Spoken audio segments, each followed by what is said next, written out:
আসসালামু আলাইকুম। আজকে ইন্টার্ন জয়েনিং নিয়ে সেকেন্ড পার্টের কথাটা বলবো। এখানে আমি কিছু এক্সট্রা জিনিস জাস্ট জানার জন্য বলে রাখতে চাচ্ছি, যেগুলো প্রসিজারের মধ্যে না, বাট তাও আমাদের জিনিসটা জানা দরকার। প্রথম ব্যাপার হচ্ছে যে মিনিমাম 10 দিন হাতে লাগে। অ্যাকচুয়ালি 10 দিনেও না, 10 থেকে 12 দিন 15 দিনও পর্যন্ত লাগতে পারে, বাট ওই টাইমটা ফিক্স রাখা যে সবাই, অনেকে ভাবে যে আচ্ছা একটু কাজ করে বাড়িতে যাই, বা আবার পরে দেখা যায় আবার সবাইকে গ্যাদার করতে আর টাইম লেগে যায়। সো একদম যেদিন থেকে সবাই কাজ শুরু করবে, পেপার ওয়ার্ক করবে, সেই দিন থেকে শুরু করে 10টা দিন হাতে রাখা, যে ওই 10 দিন কেউ যাবে না কোথাও, যাতে দ্রুত কাজ শেষ হয়। কারণ প্রতিটা কাজেই দেখা যায় যারা জয়েনিং দিবে তাদের একজনেরও যদি পেপার বাকি থাকে তাহলে কাজটা হয় না, তাহলে ওই পেপারগুলো জমা দেওয়া যায় না, বা বিএমডিসি পাঠানো যায় না, বিএমডিসি থেকে আনা যায় না, এরকম অনেক কাজ থাকে। সো সবাইকে প্রেজেন্ট থাকা লাগবে, এটা হচ্ছে প্রথম ব্যাপার। আর জয়নিং ডেট মাস্ট বি 1 বা 15। আমাদের সময় জয়নিং ডেট নিয়ে অনেক ঝামেলা হয়েছিল, কারণ আমরা 1 তারিখে জয়েন অনেকে চাচ্ছিলাম করতে, বাট 1 তারিখেও জয়নিং পসিবল না ছিল না, যেহেতু আমরা 23 তারিখে রেজাল্ট পেয়েছি। 7 দিনের মধ্যে তো অ্যাকচুয়ালি জয়নিং হয় না, যেহেতু সবাই বাড়িতে ছিল, সবার আসতে আসতেও টাইম লাগে। এটা গেল প্রথম ব্যাপার। তারপর আমরা চাচ্ছিলাম যে 15 তারিখ, অনেকে চাচ্ছিল, কিন্তু 15 তারিখও আবার একটু বেশি দেরি হয়ে যায়। তার উপরে মাসটা ছিল যেহেতু আমাদের ফেব্রুয়ারির 28 দিনের একটা ঝামেলা। তো আমরা মাঝামাঝি চাচ্ছিলাম যে 7 তারিখ বা 10 তারিখ বা 8 তারিখ জয়েন দেওয়া যায় কিনা, বাট অ্যাকচুয়ালি এগুলো হচ্ছে খুবই ঝামেলা। টাকার ব্যাপারে কোনো ঝামেলা নাই, টাকা ক্যাশিয়ার আমাদেরকে এভাবে বলেছিল, যেমন ফেব্রুয়ারি মাস যদিও 28 দিনের, বাট ফেব্রুয়ারি মাসকে ধরা হয় 30, এবং 30 ধরে আমি যদি 16 তারিখ থেকে জয়েন করি, তখন আমার হচ্ছে 30 থেকে 15 বাদ দিলে বাকি 15 থাকে। সেই 15-র সাথে আমার পার ডের হিসাবটা গুণ করে দেওয়া হয়। কিন্তু মেইন ঝামেলা হচ্ছে ডিস্ট্রিবিউশন করার সময়, রোস্টার ডিস্ট্রিবিউশন করার সময়, মানে প্লেসমেন্টটা ভাগ করার সময় অনেক ঝামেলা হয়।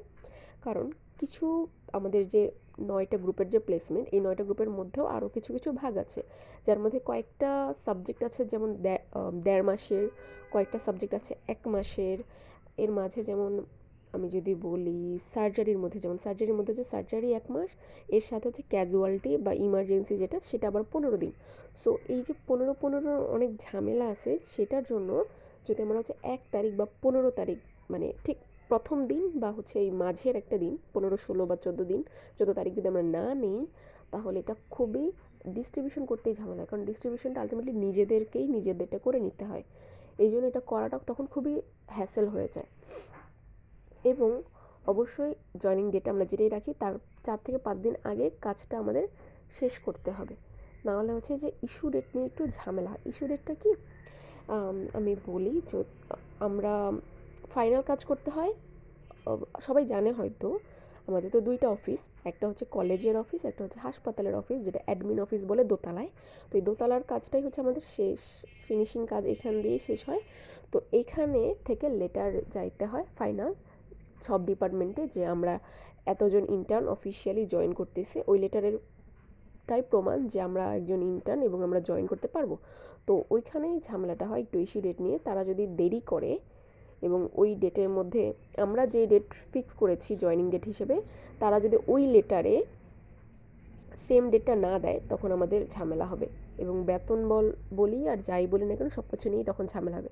সো এটা মাথায় রাখতে হবে যে জয়েনিং ডেট আমরা যেদিন ফিক্স করবো, আমরা যেন তার কয়েকদিন আগে আমাদের কাজ যেন সবগুলো শেষ করতে পারি। তাহলে এর মাঝে তারা লেটার রেডি করে লেটার দিবে। যদিও লেটার নিয়ে আরও কাহিনী আছে, সেটা পরে সামনে বলবো। আচ্ছা, আর একটা ব্যাপার হচ্ছে যে শুধুমাত্র যারাই জয়েনিং দিবে তারাই যেন কাজ করে। সবার অবশ্যই এটা ফিক্স করে ফেলা উচিত যে কারা কারা জয়েনিং এখনই দিবে, কারা পরে দিবে, তাদের কাজ শুরু পরেই করা উচিত। কারণ বিএমডিসি যে রেজিস্ট্রেশনটা হয়, এই রেজিস্ট্রেশনটা থাকে মেয়াদ 1 বছর। সো কেউ যদি জয়েন করে তারপর আবার মাঝে গ্যাপ নেয়, তারপর আবার আসে, এটা খুবই ঝামেলা হয়। কারণ এগুলো হচ্ছে আবার বিএমডিসি গিয়ে গিয়ে এগুলোকে হচ্ছে ডেটটাকে এক্সটেনশন করতে হয়, অনেক দৌড়াদৌড়ি করতে হয়। সো আমার সাজেশন হবে একেবারে যারা কোনো প্রবলেম থাকলে একেবারেই দেরিতেই জয়েন করা, সেটাই হচ্ছে সবচেয়ে ভালো কাজ হবে। এবং যারা জয়েন করবে না তাদের কোনো ধরনের কাজ টাজ কিছুই শুরু করা উচিত না। সর্বোচ্চ করা যায় যে তাদের জন্য হচ্ছে বিএমডিসি যে ফর্মটা আসবে সেটা তাদের ফ্রেন্ডের কারো কাছে রেখে দেওয়া। ফ্রেন্ডরা কেউ যদি রেখে দেয় তাহলে এটুকুই জাস্ট কাজ হলেই হবে, আর কোনো কাজ দরকার নেই। তারপরে